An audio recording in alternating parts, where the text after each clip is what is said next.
Hello there! I'm Squire Callahan Ridgeborn, almost a Battlemaster, always a wizard, and tonight I am joined by Sir Twilus, a Battle Knight of the Rising Winds. Twilus, welcome to the show. Thanks for having me. I'm so excited to have you on. You've been a guest that I've been after almost from the beginning, and we just kept having scheduling conflicts, and now here you are, so this is going to be awesome. How'd you get your start in Amtgard? Oh boy. So my start in Amtgard happened with a player that I don't talk to anymore and that I despise, but he invited me to play Amtgard in 2015 in like sophomore year of high school, I think, or Okay. junior year, one of the two. And we went out. I played my first class I played with scouts. They basically were like, yeah, you can just track the assassins because our park had a lot of goofy assassin players. And I was like, cool, that sounds like a job I'd do. Basically just came out, had a lot of time to like practice sword skill, mess around with the battle games, and ended up really, really liking it. Came back and eventually switched to healer because bit of a toxic reason to switch, but there was a healer player that was like really braggadocious, and I was like, I think I could do that better than them. And that's why I started playing healer, and I ended up really, really liking healer because like I play support in a lot of games, so I was like, you know what, it's a good fit. Okay. Cool. What is your favorite type of battle game? So my favorite type of battle game used to be anything competitive. Nowadays, I'm a little more relaxed. I like playing like Ring the Bell. Ring the Bell's real fun. As far as just like class games goes, I love node games. Always will. Node games are great. Yeah, I like simple ditch games, and I like more complex class games. Okay, that makes a lot of sense there. So, what kind of battle knight are you? How did you earn your battle knight? So long story short, or long story long, basically, a lot of people really don't know this about me, but I'm more so of the tournament path side of Battlemaster. I have three paragons, the primary colors, healer, wizard, bard. I earned my healer about 7 years into the game in 2022, I believe. Before that, I basically started out really casual and then started playing healer and got a lot more competitive with it. Basically, healer kind of was my role when I started joining like competitive team. I played healer for every Bridge Wars until like some of the most recent ones. In 26 that year, I was in a company called Exalted. It was a lot of people know Exalted Order, which was a merge company with Executive Order and Exalted, but Exalted was like the original like foundation of that. I won with that team in 2016 against FC Ferrum Crux.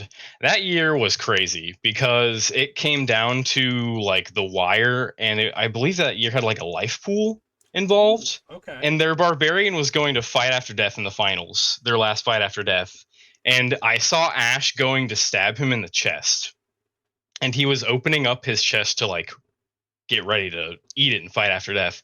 And I preemptively cast Greater Release and finished it like literally like a half second after he said fight after death. So he got no fight after death, and it saved the match. And Ash was ecstatic.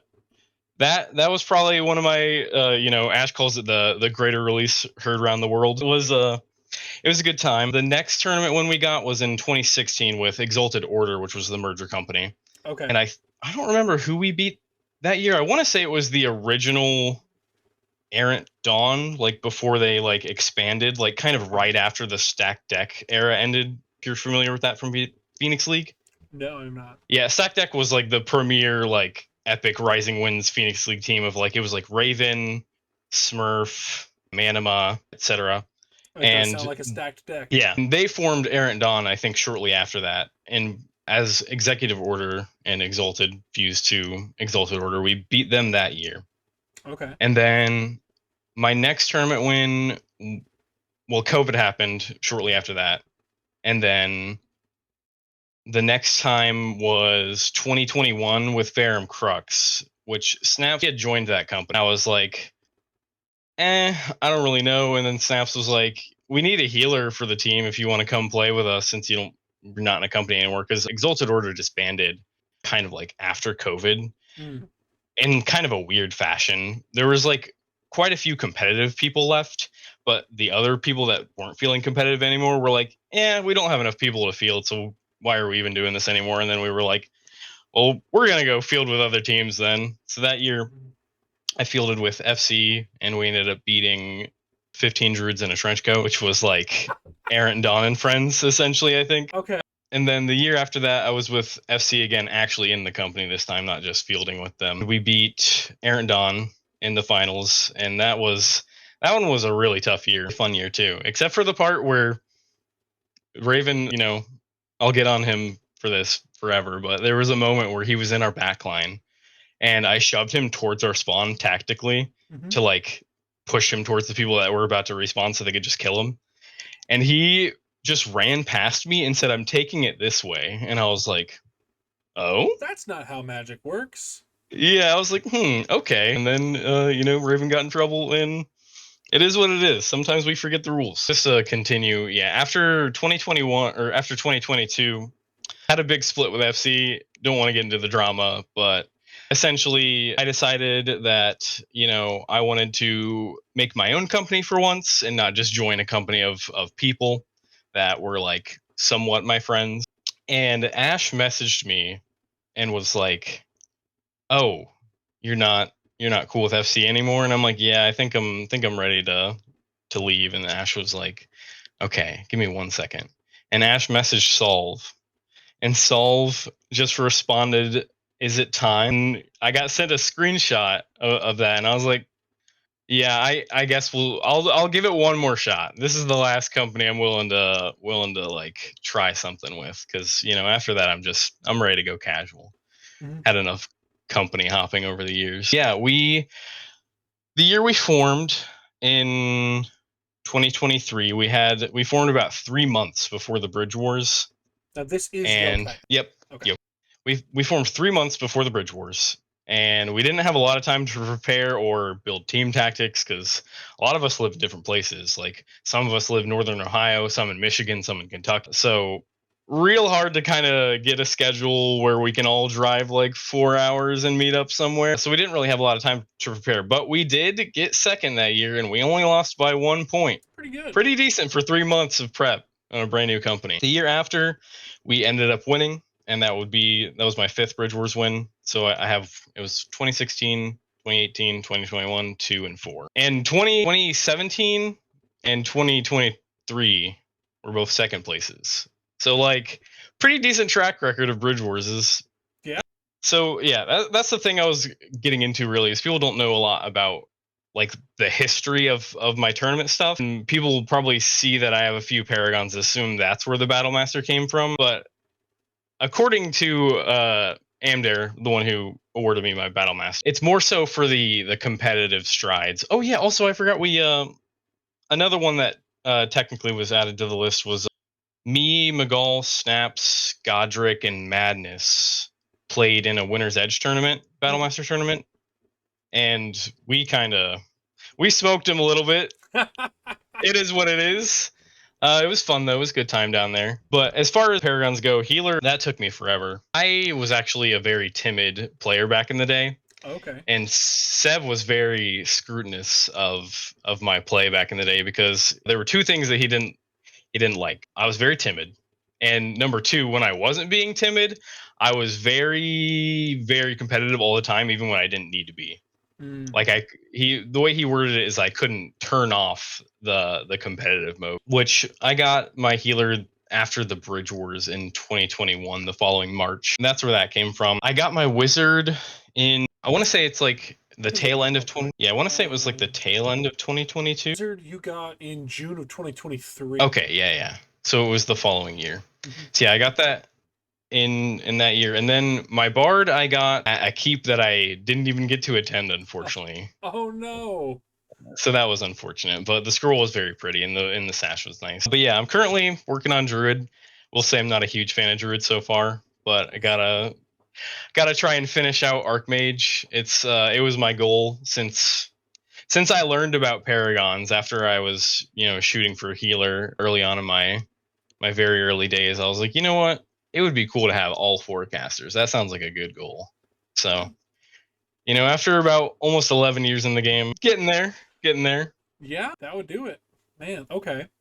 Well, of your three Paragons, which one's your favorite to play right now? Right now, Oh, it's really hard between Bard and Wizard. I've kind of lost my love for healer a little bit, even though it was my first like real class. I'm just not huge into the hyper support anymore. But as far as Bard goes, I love Bard. It feels like one of the most skill expressive casters to me. If you play it Battle Bard, I will say specific Okay. because of the song juggling you can do, switching up what you're immune to and what can affect you at any given moment, like at the flip of a hat is really really nice. It allows for a lot of counterplay, especially with like ambulanting like a song as you're running at somebody to like make the immunity happen and force them to make a decision as they're Okay. getting approached. Specifically, like there was one time I remember a couple years back where somebody, it was just in a random casual battle game at Kingdom, but somebody ambulant finger of death at me, Hmm. and I started backing up to make them think I was going to run away, and then I ambulant song of interference and started sprinting at them, Oh and they no. and then they stopped being able to turn around quick, and you know, yeah, the rest was history. But yeah, I really like Bard for the song juggling and the ability to counterplay like whatever you can. A lot of people think that Bard is a weak class for some reason. I'm of the opinion that Bard is extremely strong, especially with the new Pro Life Breakon. That was a crazy change. I think Bard is a very versatile class that can kind of do most roles fairly well. I mean, obviously, it can't do like a ranged projectile roll because it just doesn't have that. But as far as Wizard goes, I love Wizard. One build you will never see me play is Battle Mage Icy Blast Shatter build because that build is cringe. It's the That build peasant takes build. very little skill. People can get away with having really bad spacing and really bad verbal timing and just win with that build because it's just really strong school of magic sorcery. It's hard to be immune to that. But the way I like to play Wizard, I like Spellball combo build, where you run like the build I ran was like off the top of my head. I ran a Phase Bolt for dealing with monks and enchantments. Mhm. I ran Sphere because Why you know wouldn't you? big It's gun. so good. I ran Fireball because Fireball's nice, and then the bread and butter was Lightning Bolt, and I also ran Entangle Mhm. specifically so that you can stop anti-paladins because otherwise you would not be able to stop them with the lightning bolt or a hold person. So that was kind of the build that I liked running on Wizard with Experience Drag Below. There was a moment in we traveled to Crystal Groves. It was like I'm sure I'll forget some people that went, but there was like 10 of us from the Rising Winds that went. It was myself, Artie, Amdare, KO, TB, I think Vin, Kiba. There were a lot of people that went up there, and there was my favorite moment I ever had as a wizard in a battle game. I was getting pushed by a fully armored up barbarian and anti paladin. They were running side by side at each other. I started off with a shove. I shoved the barbarian back, and then I swifted entangle, threw the entangle at the anti paladin, dragged him below, ran up. The barbarian started running at me again. I cast wounding on his leg to stop him from running at me. Steal life to the anti paladin to recharge the drag blow, and then charged a lightning bolt, stopped the barbarian, and dragged below the barbarian as well. And I was like, that wizard, that moment literally solidified for me. I was like, this class is broken. This class can do whatever it wants to whoever it wants at any moment in time, and it's just gonna get away with it. Wizard is such a versatile and interesting class, and it Yeah. makes me so sad to see so many people just Icy Blast shattering, and they're not. Oh yeah. The real skill expression in Wizard, in my opinion, is knowing which spells hit which people. And if you just have a win Hmm. button, the win button is boring, and do something more in like theory craft this a little bit. Yeah. It's a feels bad situation if all you do all day long is Icy Blast shatter and then stand there recharging them both with your 45 innate.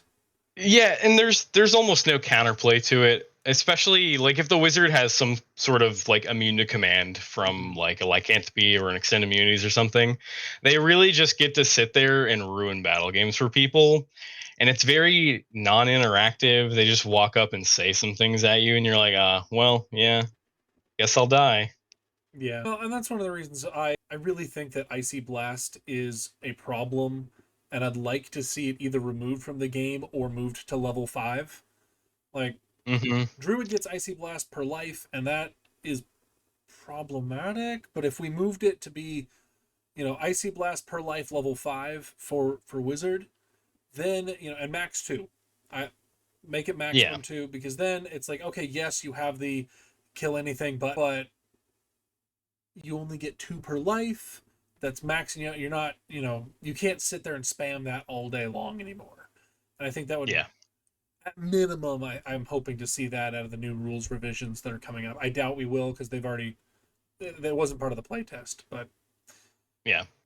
we've got to do something about Icy Blast. I think the ice ball nerf that happened has been really effective. Have you been seeing that? Yeah, I think it's definitely been effective. I think people are still taking it, which is good. Good It's nerf. still Because playable. It just if you made it untakeable, then that would just be, I mean, I'm sure people would love that, but it yeah. wouldn't be fun for the people that enjoy Ice Ball, which, I'm sure there are plenty of people that enjoy Ice Ball. And it's thematic and interesting, but just reducing it to being a 1-to-1 like every other spell ball just feels correct. Yeah, I wouldn't hate to see Ice Ball like maybe get taken away from some classes.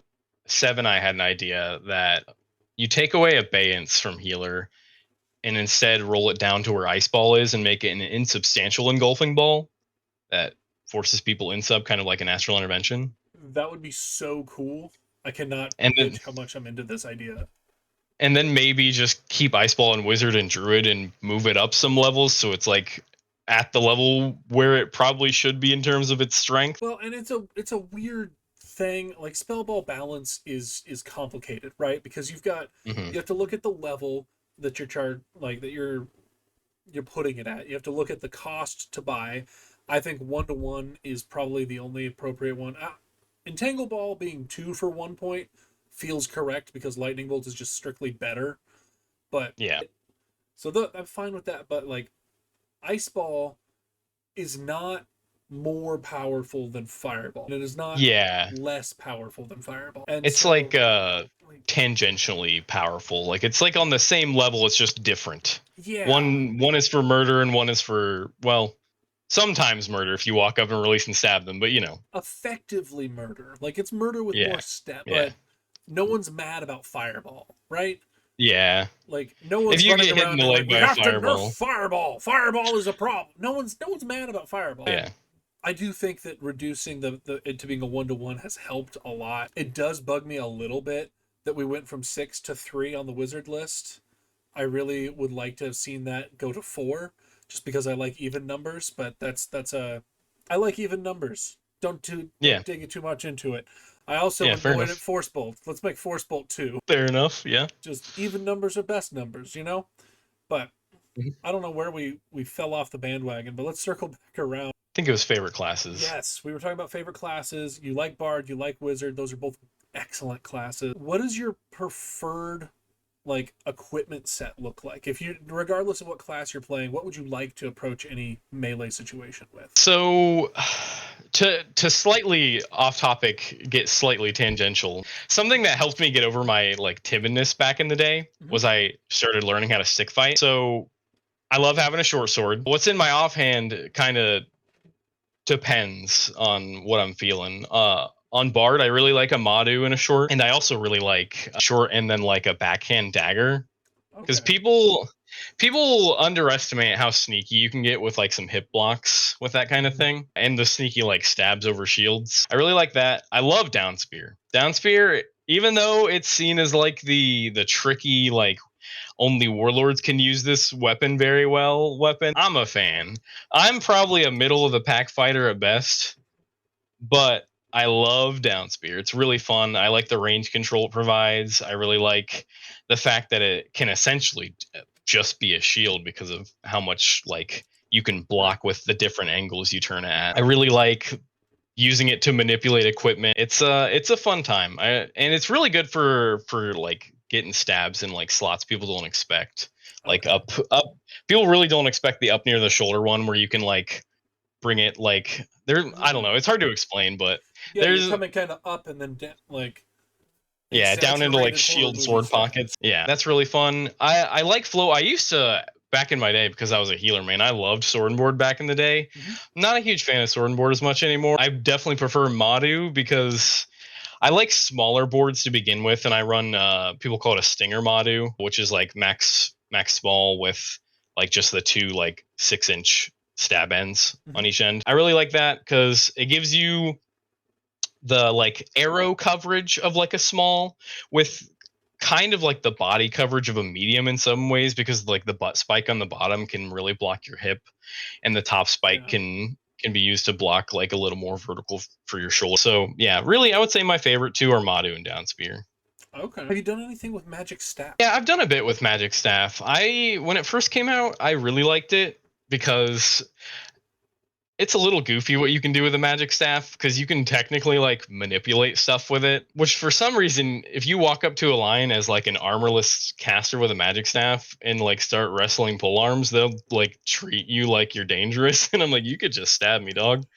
Right? Well, you can move uh those pole arms out of the way. You got so much stick to move the pole arm, and then you can come in and just dagger them. You're their worst enemy. it's fun. I don't think it's bad. I think it's actually quite good, especially on Wizard. I think Wizard uses it quite well. But the more and more I've been playing other casters, I honestly prefer to have a short and a dagger if I'm gonna go like low equipment cost. Really disappointed that they locked Magic Staff out of being wielded with a short sword or a long sword. Like, Yeah, give like me my I Gandalf see moment. why. I I know see why. why. I know why. It's because of Battle Mage Wizard. We don't have to front. I'm just still mad about it. Yeah. No, that's fair. I I honestly see think why you don't just add the Battle Mage cannot buy sword. Hey, you want to nerf Battle Mage? Everyone's always hot and bothered to nerf Battle Mage. Just take away swords from Battle Mages. Like, ooh, it wasn't enough to take away enchantments and spell balls. You also can't have swords. Like, what are you gonna do?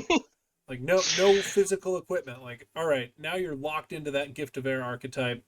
That could be interesting. I want my Gandalf stick and my long sword. I feel like that'd be fun. But Yeah, I'm more so coming on to the dagger change that they were going to do that didn't pass to make them 24 inches. I honestly think that would have been fine. I really think it would have been. It would have been. I mean, it's what 6 more inches than we currently get because we get 18. Yeah. At that point, you're just a micro short sword with a. Yeah. I don't feel like it would have been that game breaking. No. I legitimately don't think it would have been game breaking at all. How many fighters do you see out there getting dagger kills on unmagicked opponents? Yeah, I mean they're probably gonna magic you first Well, if it's they're all a magic opponent. backstabs, right? Yeah. It's all like, all right, I made you frozen, and now I'm gonna walk around behind you, and I'm gonna release you and just get those, those rapid taps. It's never like a straight up fight where they're throwing dark sides and you know Yeah, and they get a sneaky stab in there. Yeah, that a doesn't really high happen cross often. with the dagger. That's not gonna work. No one's gonna try that, even with a 24-inch dagger. Like, come on, guys. Yeah. I want to talk a little bit about battle game prepping with you because you've won a bunch of these Bridge Wars tournaments. How are you prepping for these tournaments? How are you getting both mentally there, getting your team there? Walk me through this process. So I back in the day, in like the earlier Bridge Wars wins, I was more so just like insert healer player here. I wasn't necessarily like the strategist. Mm. Ever since Yokai though, I've definitely taken like a front role in like helping the team make a strategy. I usually The way we do it is we like to see what game types there are, and especially with like last year and this year, how they're doing like the 3 game types, ban one, and then pick between the last two. That really helps you kind of like eliminate whatever game type that your team might be worst at. I kind of like to look at things as what classes can my team play and Mhm. what game modes are that set of classes good at. I like to try and put people where they're most comfortable and what class they feel most comfortable on, but omitting that if we have to for certain team comps. I like to just put people in easy classes, like classes that don't take a lot of thought, that their objective is very simple. Like we put in 2023 and 2024, we put Basan on Paladin. Mhm. Now, Basan may not be, the most ecstatic paladin main because, it's not really his class, but he ended up liking it. But paladin, very easy to understand their bridge wars. You throw on enchantments, you heal people, you res people, and then awe people, hold people back. Pretty simple job. Realistically, I think the best way to form a team comp is to look at what kind of classes your group of people play, put them where they're most comfortable as best you can, and then try to build your lists and strategy and weapon loadouts based on the game types provided. Like, for example, I think this year there's 3 game types. There's like Mutual Annihilation, I think, is one of them. It's just kill people. Did they come out with the Bridge Wars games this year? Yeah, McGull posted them, I believe. How did I? Where did he Yeah. post them? Do we have an event up? I don't know if the event page is up, but they got posted on the main Rising Winds page, I believe, at some point. Sorry, give me just a second here. Yeah, I think one of them's Mutual Annihilation. The other one's like a resource capture where you like take resources back to base. Who posted it? Should be McGull. I found it. Holy crap. Okay, well, I'm up till midnight tonight. That's fair. Yeah, reasonable. Match, ring the bell, resource capture. Yeah, Ring the Bell. Ring the Bell is an. I always find Ring the Bell to be an odd choice for a class game. That's gonna be okay. Contact the bell twice in rapid succession. They're dead and must respawn. Once all players score, they win. Yeah, it's the Blackfire Pass special. When it, I don't know if you've ever been to their park, but the way they like playing Ring the Bell is it's considered a victory when every player on your team has rung once, or most rings within the time limit, most unique rings. It's interesting. Okay, weird. I mean, that definitely encourages you to have a scout on your team to prevent teleport. Yeah. But okay, sorry. I will be done being distracted by these new Bridge Wars rules. I don't know how It's I all missed good. this. I'm on so many It's all Cuban good. pages at this point that it seems like I miss things. From Yeah, it's easy to for sure. well, and I feel like Um, Facebook has gotten worse about the algorithm like actually showing you things you were meant to see. Yeah. yeah. Okay, so we're back on evaluating battle games. We're planning on Bridge Wars this year now. Yeah, I don't want to devolve too much into the strategy that I have in mind for this year because competitive and all that. But Oh, yeah, you don't want to tell me the rival company essentially, leader? I think the best strategy, especially for like our recent Bridge Wars, where like I said, with the ban one and then pick between the last two, or however it's done, some sort of elimination system, is to pick two games that your team is going to be good at. And oh yeah, no, I remember. It's both teams ban one and you play the remainder. That's how it goes, I believe. They were just assigned last time I was out there. Are you talking about the finals? I think it was finals, yeah. Okay, in the finals, yes. All right, I'm tracking. Yeah, essentially I think the best idea is to pick two games that have a similar like route to win or path to victory and have your team comp built around that and just always ban the game that your team's going to be bad at playing. Right. So I think, yeah, realistically, one of the most important things in team building is letting people be comfortable on their class that they are comfortable in and working around that for the most part. Obviously, you can't exactly do that all the time. Like, for example, in Yokai, we have like 4 ecstatic healer mains.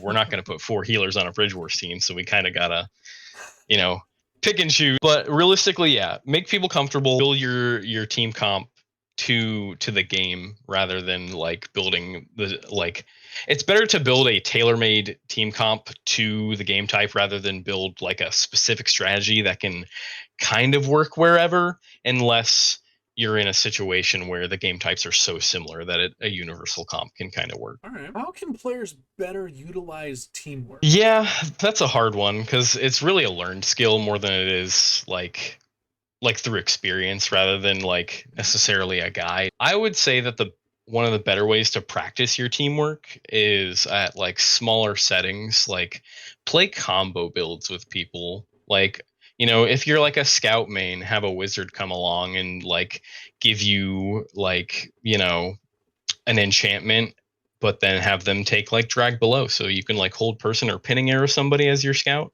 and then have the wizard follow up. Or as like, a druid, you could run an icy blast ice ball build while your wizard runs shadow. Realistically, like running those duo builds can really, really do stuff for your teamwork. And there's some off the wall ones. A lot of them include wizard, shockingly. But I ran one with Snaps where I think Snaps was playing anti paladin. Okay. At a park day, and I gave Snaps Void Touch, which I think covers almost all of Anti Paladin's immunities.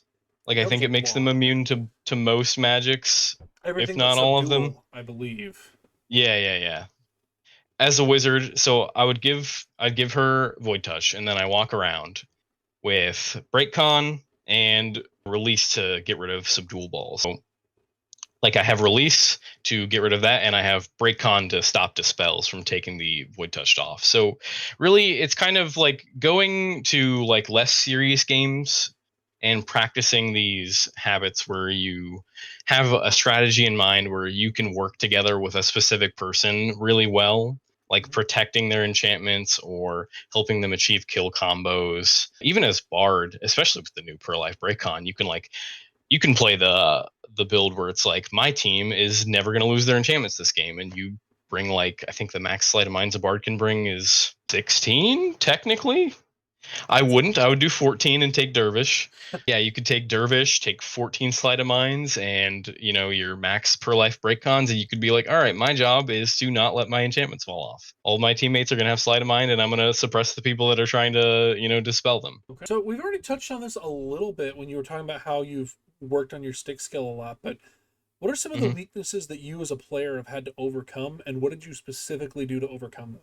So my biggest weaknesses as an early player was mid. This is a weakness more so for Battle Knight than it is for Battle Master, but not willing to be casual Mm. is definitely something I find to be more of a problem for a Battle Knight, less than a Battle Master. Because as a Battle Master, I mean, sure, you could be a dick all you want, just win everything, but it's a little cringe. And then the other one was just stick skill. Stick skill, evolving your stick skill is the best thing you can do in Amtgard to be a better battle gamer, period. I think it's more important than like being exceptionally good at a class, because being able to kill an opponent with the one free thing that you get no matter what is essentially going to win you more games than, a properly timed spell at any moment. Like if you can outstick like somebody with 2 points of armor when you're a caster with no armor, then you're gonna be pretty useful on no matter what team.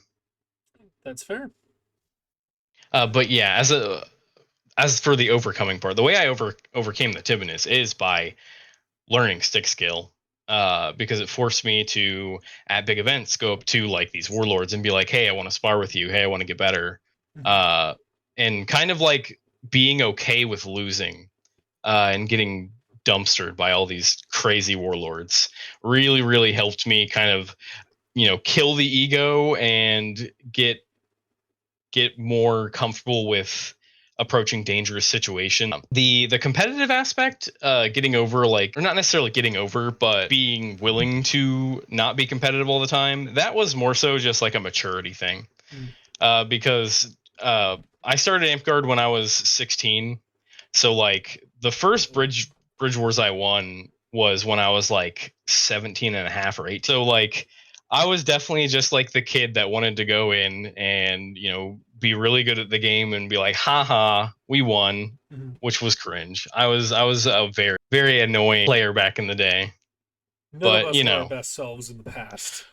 yeah. But nowadays, yeah, kind of after COVID, there was a weird thing with during COVID where I was like not even sure if I wanted to keep playing Amtgard. Me and Snaps were both like, yeah, I don't know. It's like it's fun and all, but we've been gone from the game for so long because of COVID. Like we didn't show up to the first event after, but we showed up to the second one and we were like, yeah, Amtgard's pretty cool. So we kept playing, and then obviously overcoming stick skill, basically the same thing as the timid solution. Just go up to good fighters and ask to spar. I'm sure they're willing. So I have some knighthood questions because I think being that Yeah, knight is cool. Like, hey, fair. Yeah.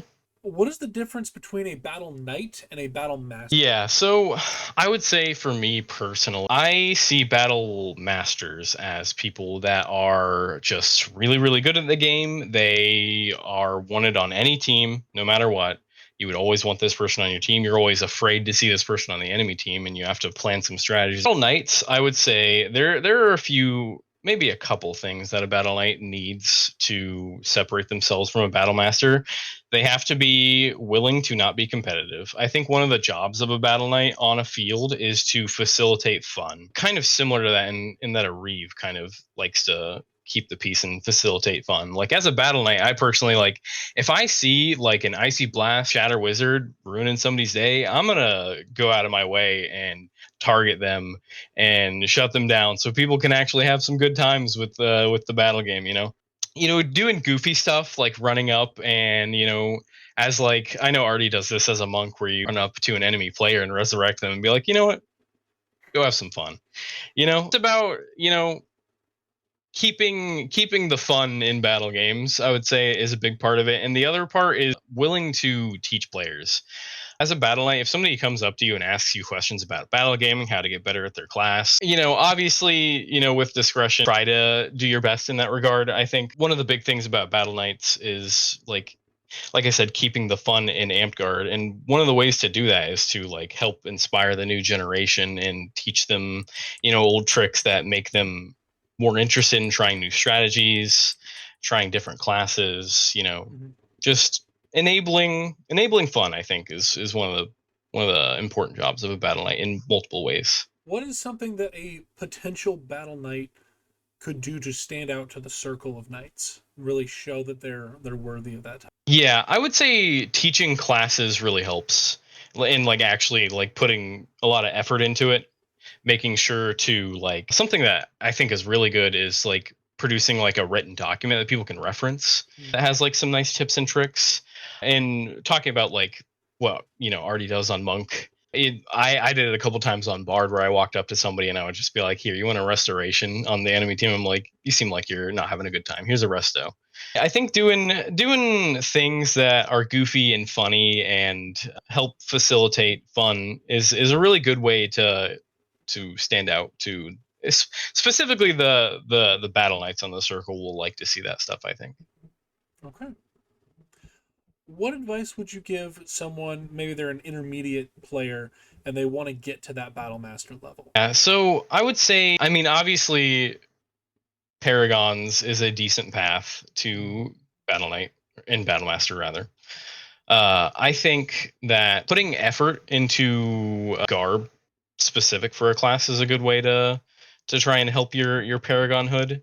I think trying to be an arbiter of knowledge for the class is a really good way for Paragon hood. As far as the tournament side goes, it's really hard to say because especially with like fighting companies and everything, it's kind of like things can be rather clicky and it's kind of hard to get into a spot where like a lot of the top players are in like the same two companies, Mm-hmm. three companies, so it's like I feel like the tournament path of of Battlemaster is quite weird because I feel like it involves a lot of like trying to get onto the best teams. Yeah, it's got a weird vibe because we really only have like one guaranteed battle gaming tournament a year, right? Yeah. We have Bridge Wars. Like this year, we have CTFI. That will be done by the time this video has come out. That's a kingdom level battle gaming tournament. I've been talking to Gore and a couple other people about this type of topic. Haj was another one I was talking to. Like, if you want to be a sword knight,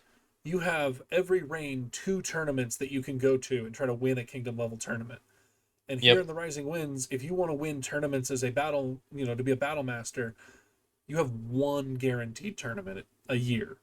And it is so competitive to be because you have FC and Yokai and who was the one with all the polls last year? Was that it wasn't Kingmakers? It Yeah, Kingmakers had a lot of was pulls. was it Kingmakers? Okay.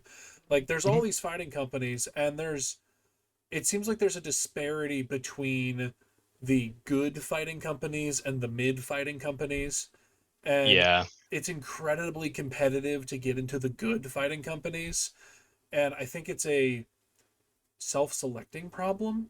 Like, Yeah, it's quite hard because especially at the top end, companies are like, especially, and we're guilty of ourselves in yokai. We're kind of like not necessarily at this point willing to pick up many like project players to try and help them become better players because at the start we picked up like a bunch and right, like players like Ishin, players like Kiba and Vin, they're all amazing battle gamers and right, they did a lot of the work themselves obviously, but being in a company that can help foster that really helps like round out the edges, I would say. But like specifically with Yokai as a company, we're kind of like at the point where we're big enough where we don't necessarily want to get too big. right, Uh, and we also like don't necessarily like we're kind of at the point where the only people that we're looking to pick up are like people that are already kind of have their wits about them type situation. And I feel like a lot of companies have that to an extent. I would say, and the weird thing is like Order of Battle came into the game not that long ago in the grand no, scheme of things. Most of my like tournament wins are from like the era before that was even a thing, and kind of was just doing it for the love of the game because I liked competing. And nowadays, since Order of Battle is like such like a, obviously it's a bit of a taboo topic, but like it's made the game a lot more competitive in a lot of ways. Even in your like casual Kingdom Battle games, a lot of people are trying to have a showing to just earn their next Order of Battle.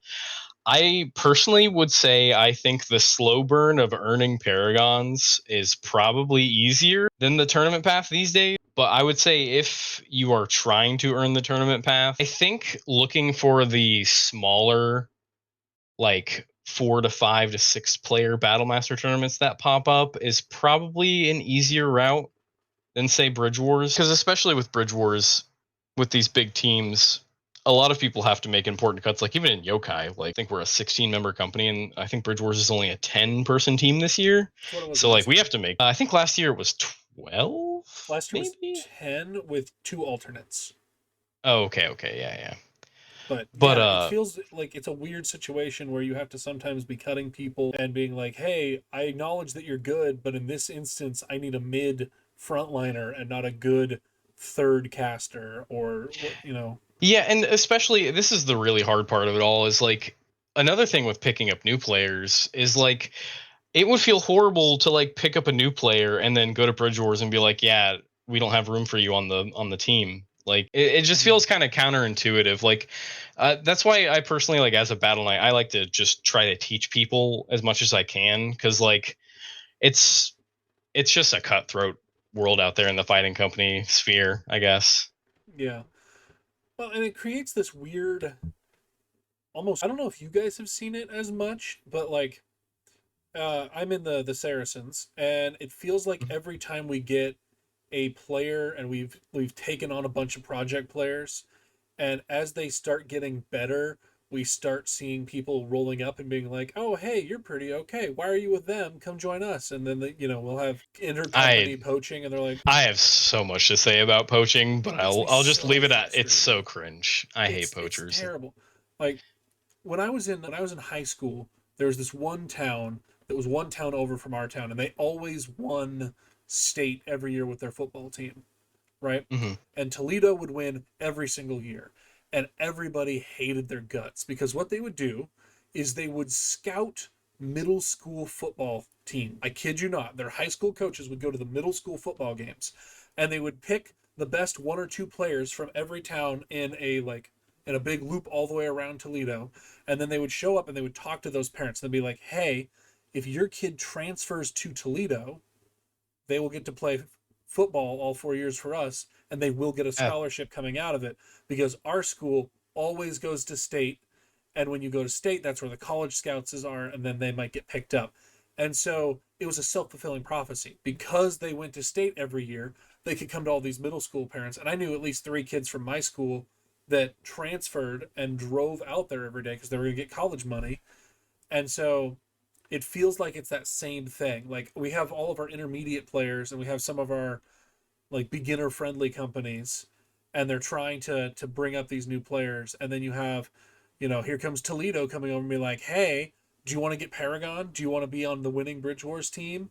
Do you want to like come join us now that you've been invested in and you've got all this time in the game, and like we're going to make sure you win." And it becomes that self-fulfilling prophecy of, well, all the best players are over here because they recruit each other. And I don't know if it's maliciously happening. I feel like it's also partially because the players that have been around the longest are going to tend to also be better just by experience, right? Would you agree with that?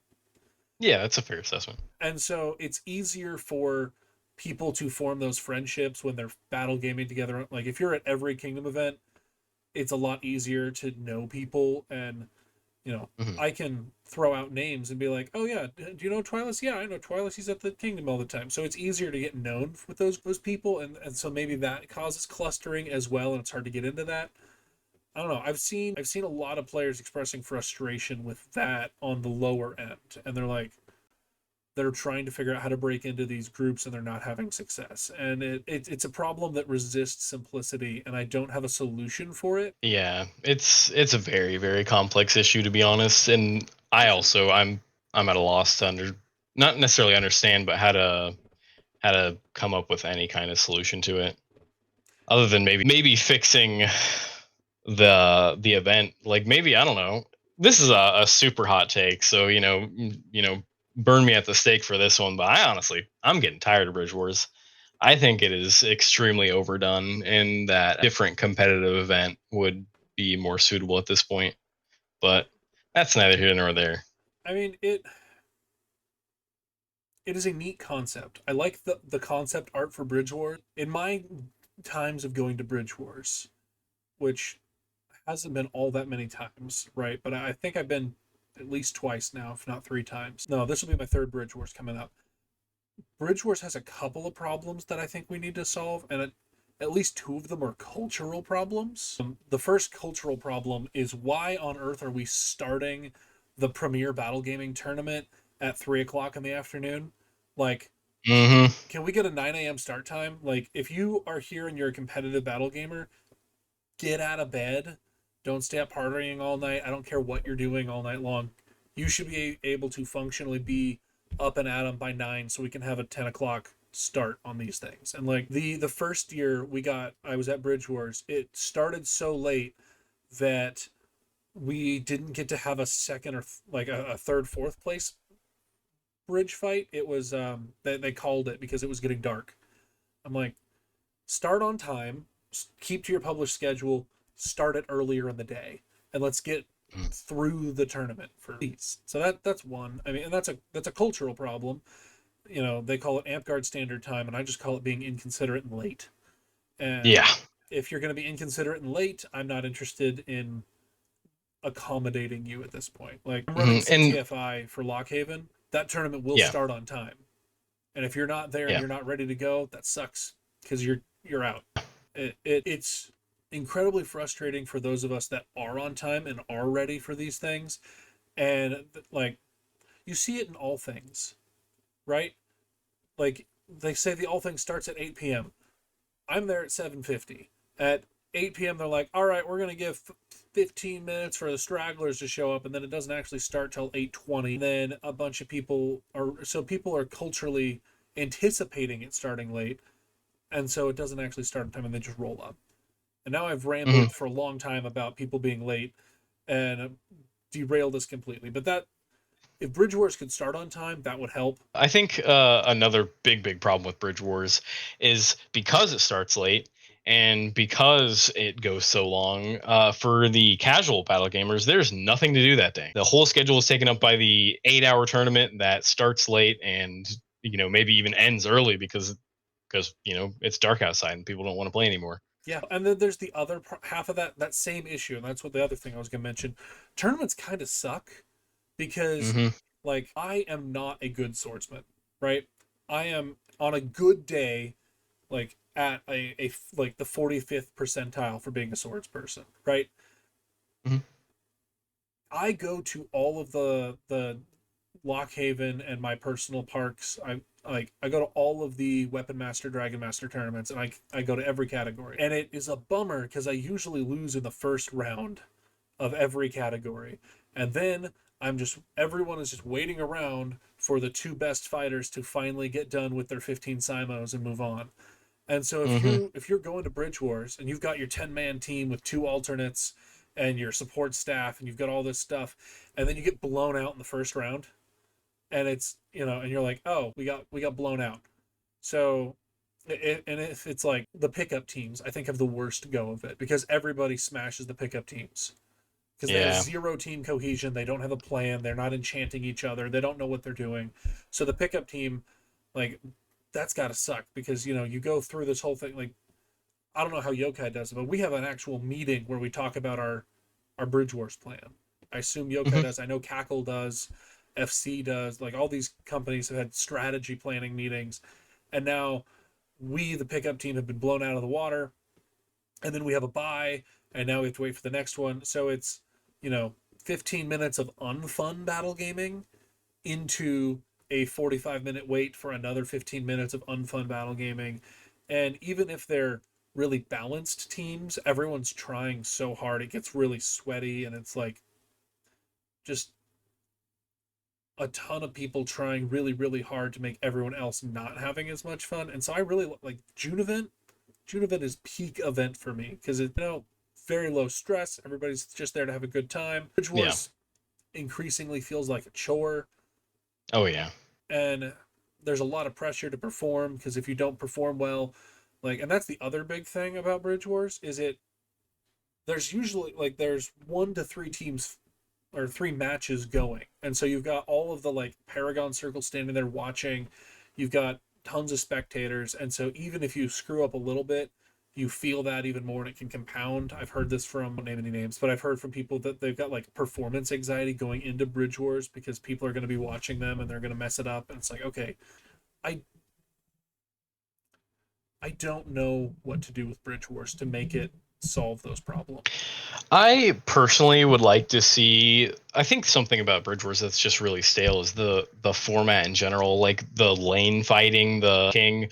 I'd like to see more open fields with different objectives. Like, and that's why I say, like, personally, I think Bridge Wars is kind of beating a dead horse at this point. Because Bridge Wars, I don't know exactly the history, but I'm almost certain the Bridge Wars has existed since like the mid 2000s. Uh, And there's cool I battle personally have games. played. You can make a Yeah, cool I've played battle in game like around a eight. bridge. Like, Yeah, you could put a bridge in a battle game. It doesn't have to be like we're fighting in one lane and stabbing each other with pole arms for 15 minutes. Could be something actually more enjoyable. And I feel like Bridge Wars as a concept and the way it's played is also very limiting for a lot of builds, especially for casters. Like it's like essentially the same stuff on every caster every year. There's like some variation, but like at the end of the day, Bridge Wars is just, for me personally, I find it rather stale at this point. well, and it try to be an assassin during Bridge War. How much flanking can you realistically do on a 15-foot wide bridge? Like, It depends you on can how do it, how good the casters and scouts are, but really. yeah, if they have a good scout on the other team, assassin feels bad, and it also doesn't require longevity or cleverness in a way that I think is important. Like, if I'm looking at someone and trying to decide if I think they're a battle master or not, I don't care how fast they can spam ice alarm. I want to see what can you do when you're running low on resources, not. Yeah. And I think the fast pacedness, like, were you at June event when it was the Sun Moon thing and they had the like all day battle Mhm. gaming? Yeah. That was more interesting in my opinion than all of Bridge Wars combined Yeah, because, no, for sure. like, oh, I have to fight all day long with no refreshes. What am I going to use my experienced on? Like, ooh, interesting choices. So, Yeah. yeah. Well, let's jump off the Bridge Wars bandwagon and let's talk about something else. Yeah. Okay. Oh, I've got a spicy question for you. Okay. How important do you think it is to be part of a belt line if you want to be a knight? Okay, so I actually have an interesting, maybe not interesting perspective on this, but I have a bit of a unique one. So I have been in two belt lines ever. My first belt line was to Rain Lightforge, which he stopped playing the game a while ago, but he was my original overbelt. And eventually, I was essentially, since he stopped playing, I essentially was just not in a belt line a long time. And I was at 9 orders of battle, and Ash reached out to me essentially and was like, I want to belt you so you have an advocate, essentially. Ash was like, you've already done the work. I'm not really going to be able to teach you anything at this point. You know what you're doing. I just want to be your advocate. And I'm like, cool. That sounds helpful to me. Thanks, Ash. So essentially, like it's honestly not important until the very end. And I think you don't necessarily need it. I think if you have the humility and you're, a solid person, I honestly don't find it to be that necessary. I think having a knight to bring you up and, voice for you on the page helps, but you don't necessarily have to have a knight for somebody to be an advocate for you on the page necessarily, like in the circle of knights. I honestly think that I likely would have been knighted without Ash's help, but Ash made it happen a lot faster. I actually, a while ago, I was going to make it a goal to try to be a knight without ever having a knight overbelt. But Ash is cool as hell, so I was like, you know what? I like you. I like the cut of your jib. Yeah, Ash is a cool dude. He's been on the show a bunch of times now, and every time he comes on, he's got good stuff for us. So, Oh yeah. okay, if someone wants to join your belt line, How do you Hmm. manage your own belt line now? So that's a hard question. I have two belts under me. I have Ishin as my squire, and I have Lucian, which unfortunately he can't really come out much because he's extremely busy and in the army. So he has a lot of stuff that prevents him from coming to Amtgard. He's my page, and I don't know, he really can't come out. It's unfortunate, but life life is what it is, and I kind of have a weird perspective on belts. I kind of only like to take like one squire at a time. I'm not really a huge fan, and in the same way as paragons with apprentices, I only like to have one apprentice per class at a time because I personally am like rather like introverted. Mm-hmm. So like I am not good at reaching out to people in a lot of ways. I'm decently approachable at Amtgard, like obviously definitely willing to teach people when they come up to me. But like as far as like teaching people goes, like one on one, I find it a lot easier to manage for myself personally to only have like one of each like role. Like I'd be Okay. willing to pick up a person at arms, but I wouldn't necessarily be willing to move them up to squire unless maybe I would be willing to have a couple squires if like the time where Ishin is like almost about to be elevated. Okay. I think that's respectable. You know your limits. You're not overextending yourself, and you're really investing in your chosen people. So I think that's a good thing. Now you've jumped fighting companies several times. Do you Yeah. think the fighting company that you belong to has any impact at all on becoming a knight or a battle mat? Yeah. So when you sent me the questionnaire and I looked at this one, I was like, no. I would say it has zero impact. I would say it used to back in the day. There used to be a very bad problem culture with Aram Crux and basically how they kind of tried to control the Knight Circle. Mm-hmm. Don't want to get into it. I wasn't, really a part of any of that. I was only NFC for like a year, and I was never a full member. So don't really get into any of that stuff. Personally, I was just there to have fun with a couple of homies. But yeah, I don't think it matters at all. I don't think you need to be in a fighting company to be a knight. What are you working on now? What is your next Amtgard So my next Amtgard goal is Archmage, which is Paragon every caster. game? I'm currently playing Druid because it's the last one I need. I'm not having a ton of fun with Druid because personally for me, I'm a little tired of the support playstyle. Summoner is kind of fun if you take like the red strip enchantments that are like, corrosive mist, snaring binds. Naturalized magic is obviously just insanely good, but that's neither here nor there. The problem with those enchantments is, so as summoner, you get two per refresh, Mm-hmm. and in a lot of games, you don't even get a refresh. So, like in a 30, 40-minute game, you get to have fun with those enchantments for like 5 minutes, Yeah. and then it's like, oh, well, I'm out of armor enchantments. I go up to somebody and be like, oh, do you want a poison? And they're like, nah, not really, because so many classes have their own self enchants nowadays, and they're like, Right. I don't really need a poison. And I'm like, yeah, I guess. Like that gets kind of old, and playing druid as a like hard aggro caster Mm-hmm. kind of just feels like playing worse wizard. And I'm not a huge fan of Avatar of Nature because it just feels like worse battle bard. Hmm. So like as a perspective of leaving druid last, I kind of feel like it was a mistake because I kind of had more fun with the same play styles that Druid is able to do. I will say Bow Druid is fun because I haven't really gotten to use Bow before.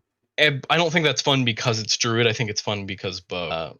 That'd be my big critique of Druid as a class, is that it's not more fun than anything else. It's you get to be everything, but you don't get to do it the most fun way, and like it's got its feet in so many camps that it Yeah. it won't make up its mind, and so it ends up being everything. Yeah, which I think Scout as a class is similar in concept to Druid in that it's kind of jack of all trades like, but Scout is simple enough and has few enough tools that you kind of are okay with that because you kind of have like a thing for everything, but you still have your uniqueness in your track. Whereas Druid doesn't necessarily have that same uniqueness because you're achieving like even as like an avatar of nature, if you're having a pole arm and you put on 2 points of armor and you say you put on lycanthropy, okay, so you are a 2 point armor Mhm. pole wielding immune to command player. Well, you can do that as anti paladin.